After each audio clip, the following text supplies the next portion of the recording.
दोस्तों नमस्कार, स्वागत है आपका 4 PM पर। मैं हूं आपके साथ अदिति। एनडीए में बड़ी टूट, अजित पवार की घर वापसी से बीजेपी को लगा तगड़ा झटका। सरकार पर लटकी तलवार। जी हां, सरकार अब चिंता में पड़ गई है कि यह सरकार महाराष्ट्र में टिकेगी भी या नहीं। दोस्तों, राजनीति में कौन किसे कब धोखा मिल जाए इसके बारे में कोई नहीं जानता। कब गठबंधन टूट जाए एक झटके में, इसके बारे में किसी को पहले से मालूम नहीं होता है। आज एनडीए में जो हुआ, महाराष्ट्र एनडीए में जो हुआ, उससे फिर एक बार साफ हो गया कि राजनीति में कोई अपना नहीं होता, कोई सगा नहीं होता। खबर महाराष्ट्र से आ रही है और वाकई चौंकाने वाली खबर है, बहुत बड़ी खबर है। खबर देखिए, आपके स्क्रीन पर है। महाराष्ट्र नगर निगम चुनाव के लिए चाचा भतीजा एक हुए, बीएमसी में क्या करेंगे।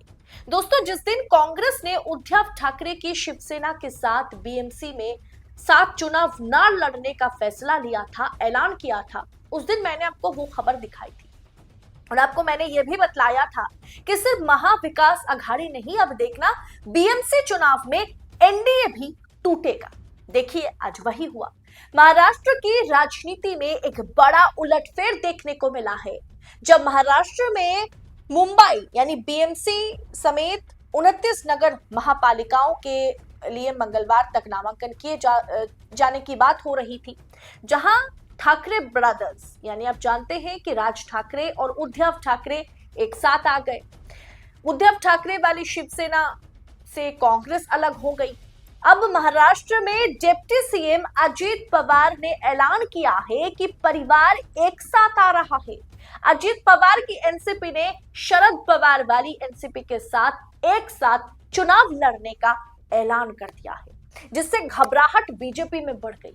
अब जानते हैं कि एनसीपी, अगर अजित पवार की बात की जाए तो 4 सांसद, 3 राज्यसभा में और 1 लोकसभा में सांसद जो है वो अजित पवार का है, जो बीजेपी सरकार को, मोदी सरकार को समर्थन दे रहे हैं। और 40 से अधिक विधायक जो है वो महाराष्ट्र में जो भाजपा की सरकार है, एनडीए की सरकार है, वहां सरकार को समर्थन दे रहे हैं। अब ऐसे में महज एक बीएमसी चुनाव में, म्यूनिसिपैलिटी कॉर्पोरेशन चुनाव में अगर अलग होने का फैसला, बीजेपी से, एनडीए से अलग होना, और अलग होकर अकेले नहीं, अपने चाचा की पार्टी के साथ, पुरानी एनसीपी के साथ घर वापसी का अगर सोच भतीजे के दिमाग में आ गया, तो सोचिए आगे चल के 4 सांसद और 40 के करीब विधायकों के साथ किसी भी समय अजित पवार एनसीपी में, पुरानी एनसीपी में घर वापसी कर सकते हैं। और यही डर कहीं ना कहीं बीजेपी को सता रहा है। दोस्तों, अजित पवार ने ऐलान किया कि घड़ी और तुतारी यानी ट्रम्पेट एक साथ आ गए हैं, परिवार फिर से एकजुट हो गया है। अब जानते हैं कि घड़ी जो है वो अजित पवार गुट का चिन्ह है, जिसे चुनाव आयोग ने मूल एनसीपी के रूप में मान्यता दी थी, जबकि तुतारी जो है वो शरद पवार गुट का चुनाव चिन्ह है। अब दोस्तों, इस पर उद्धव ठाकरे की शिवसेना यूबीटी के नेता, आप जानते हैं संजय राउत, बहुत ही बड़बोले हैं, मुखर होकर के बोलते हैं। संजय राउत ने निशाना साधा। राउत ने कहा कि अजित पवार को बीजेपी को जवाब देना होगा कि बीजेपी जिस शरद पवार से लड़ रही है उसके साथ वो मिलकर के चुनाव लड़ेंगे, वो उनके साथ गठबंधन कर रहे हैं।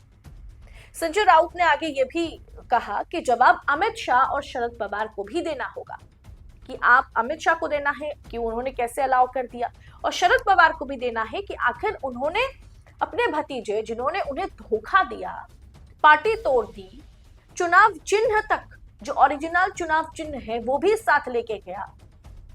अब ऐसे में शरद पवार उन्हें अपने संग अलाउ कैसे कर रहे हैं। दोस्तों, महाराष्ट्र में आप जानते हैं जो सरकार चल रही है, जो विपक्ष है, दोनों जगह पर, सत्ता पक्ष में भी और विपक्ष में भी, अलग अलग विचारधाराओं की पार्टियां एक साथ गठबंधन में है, जो चल पाना बहुत समय तक के लिए मुश्किल है। अगर सत्ता पक्ष की बात करें तो वहां भारतीय जनता पार्टी है, वहां शिंदे गुट वाली शिवसेना है, वहां अजित पवार वाली एनसीपी है जो साथ है। यहाँ पर अजित पवार के साथ, ना ही एकनाथ शिंदे के साथ पूरी तरीके से विचारधारा की मेल इन तीनों में नहीं है। और आप जानते हैं जब से देवेंद्र फडणवीस मुख्यमंत्री बने तब से पूर्व मुख्यमंत्री एकनाथ शिंदे का क्या हाल हो रखा है, उन्हें कोई पूछता तक नहीं। यही खबर है कि कोई उन्हें विधानसभा में पूछता तक नहीं है। और दोस्तों अगर बात करें विपक्ष की तो वहां भी कांड हो रखा है। कांग्रेस, एनसीपी और जो उद्धव ठाकरे वाली शिवसेना है, विचारधारा बिल्कुल भी मेल नहीं खाता है, विचारधारा बिल्कुल भी फिट नहीं बैठता है। उसके बावजूद भी विपक्ष गठबंधन में, उसके बावजूद भी सत्ता पक्ष गठबंधन में है।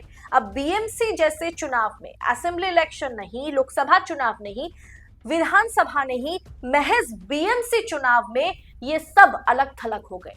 एनडीए भी टूटा, उधर महाविकास अघाड़ी गठबंधन भी टूटा है।